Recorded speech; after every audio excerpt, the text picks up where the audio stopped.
In a deep pan, we're gonna add some oil, just enough to where it's thicker than the paper itself, so that the oil covers the entire part. And you'll know it's ready because you'll start seeing lines form within the pan in the oil.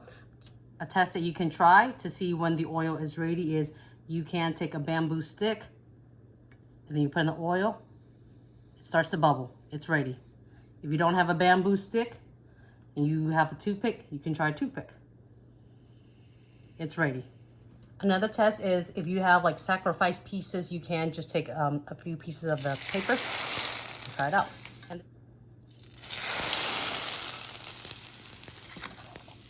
shake it off.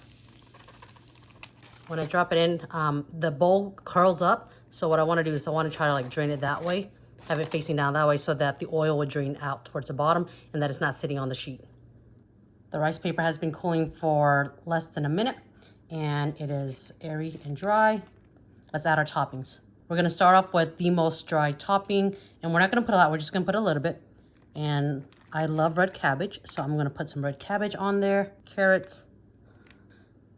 I don't put a whole lot of cucumbers on here just because they are heavier and they tend to have moisture on them.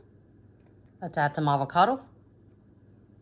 You can leave it at this point if all you want is just vegetables, but I want some shrimp with this, so I'm going to add some already cooked shrimp, just a few pieces.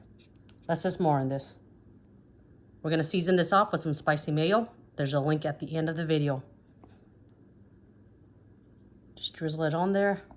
Usually I stop right here. This is plenty of flavor for me, but because I found some furikake for just $1, I'm gonna go ahead and season it with some furikake for more flavor. All right, let's give it a try. Now, this is very delicate, so I don't put a whole lot of ingredients on this, and I try to keep the most moisture ingredients on top, but let's go and give this a try.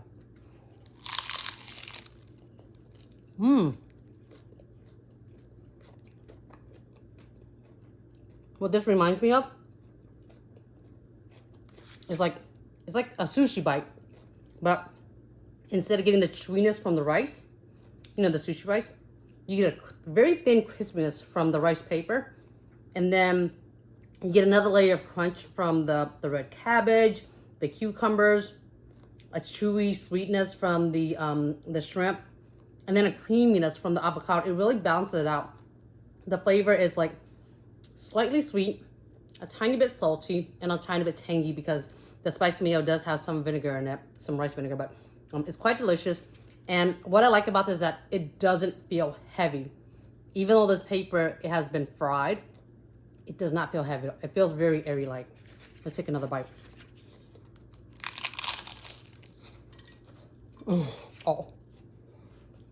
Part of the reason why we use the shredded vegetables and make our ingredients bite-sized is because if you try to make it longer pieces, you'll have a hard time getting the shrimp or the vegetables to pull apart, and then it becomes a mess because this is very fragile. Usually I like to make smaller bowls of this and then just make it bite-sized so that I just pick it up and